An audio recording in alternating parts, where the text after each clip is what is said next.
L'exposition The Freak, histoire d'un film, se tient au Manoir de Ban dès demain, samedi 11 février et jusqu'au 24 septembre prochain. Cette exposition révèle les secrets de l'une des histoires les plus fascinantes de Chaplin à travers plus de 3000 documents d'archives, du jamais vu auparavant, des images et des enregistrements vocaux, une projection qui offre un aperçu unique de ce qui a pu être une satire, ce qui aurait pu être, une satire espiègle sur la nature humaine. Cette exposition temporaire dévoile pour la première fois les secrets d'un projet inachevé, considéré même comme un testament artistique, réalisé en collaboration par la Cinecittà di Bologna. Cette exposition est présentée dans le seul musée au monde dédié à Charlie Chaplin, le Chaplin's World au Manoir de Ban à Corzay-sur-Vevey. Et pour en parler ce matin, nous recevons le fils de Charlie Chaplin. Bonjour Eugène Chaplin. Bonjour. Merci d'être avec nous ce matin. Merci de nous faire cet honneur. On est très honorés de vous avoir sur ce plateau pour parler de cette exposition. Exposition, j'imagine, importante aussi pour vous, parce qu'elle relève beaucoup de choses. C'est une exposition qui est intéressante, que j'ai découverte hier aussi, parce qu'il y a tellement de documents qui existent à propos de ce script. Mais bon, c'est le dernier scénario que mon père a écrit, et pour des raisons de santé, il n'a pas pu le tourner. Pourquoi ce film The Freak est-il considéré comme un testament artistique de Charlie Chaplin? Je ne sais pas. Oui. Franchement, je ne sais pas. Peut-être parce que c'est le dernier. Parce que c'est le dernier, effectivement. Oui. Mais bon, comme on le disait, il révèle des choses très importante, symboliquement, c'est très fort quand même ce qu'on a pu retrouver dans ces archives. C'est sûr, mais ça va dans la continuité de ce qu'il a fait. C'est un peu dans le genre de Limelight, j'ai envie de dire.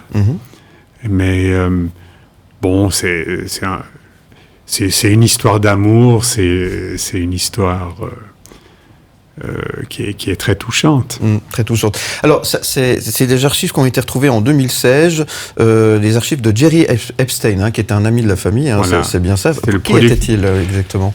Jerry était un ami de la famille, mais c'était quelqu'un qui a produit La Comtesse de Hong Kong. C'était le producteur des derniers films de mon père. Et quel type de documents exactement et justement seront présentés dans cette exposition? À quoi faut-il s'attendre lorsqu'on va venir apprécier cette exposition temporaire? On voit il y a un peu les storyboards. Ce qu'il faut expliquer, c'est que le film était prêt jusqu'au post-production. Jusqu'à la post-production. Oui. Alors il y a énormément d'images, il y a énormément de notes. Etc.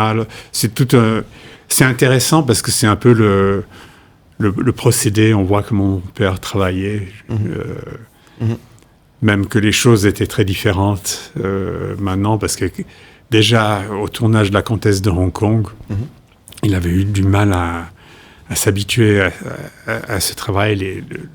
Le système de tournage avait changé, puis il y avait la couleur, il y avait tout. Alors là, il s'était lancé encore dans un truc encore plus compliqué parce qu'il y aurait tous les effets spéciaux, etc. Vous-même, vous aviez connaissance de ces archives quand il a été décidé de les mettre un petit peu de les sortir, de les présenter à une exposition, est-ce que c'est quelque chose avec lequel vous avez été d'accord? Alors oui, parce que bon, le scénario, on l'a vu, on l'a lu. Et puis on s'est dit, si on ne laisse pas, on ne voulait pas que quelqu'un d'autre fasse le film, parce qu'on s'est dit que c'était une idée de mon père et seulement lui savait exactement ce qu'il voulait. Alors on s'est dit, pour l'ouvrir au public, c'était d'abord de le publier. Puis tout d'un coup, bien sûr, il y a eu tous ces archives qu'on a, la Cinémathèque de Bologne a découvertes. De Jerry Epstein en complément. En complément, oui, parce qu'il y a une jolie collaboration justement avec Cinecittà à Bologne, ça c'est important. Grâce à cette collaboration, vous avez pu finalement ressortir des choses qui avaient été aussi mises de côté en quelque sorte. Oui, la Cinémathèque de Bologne restaure déjà tous les films de mon père. C'est grâce à eux que si on a des copies aussi magnifiques, c'est en partie grâce à eux. Et voilà.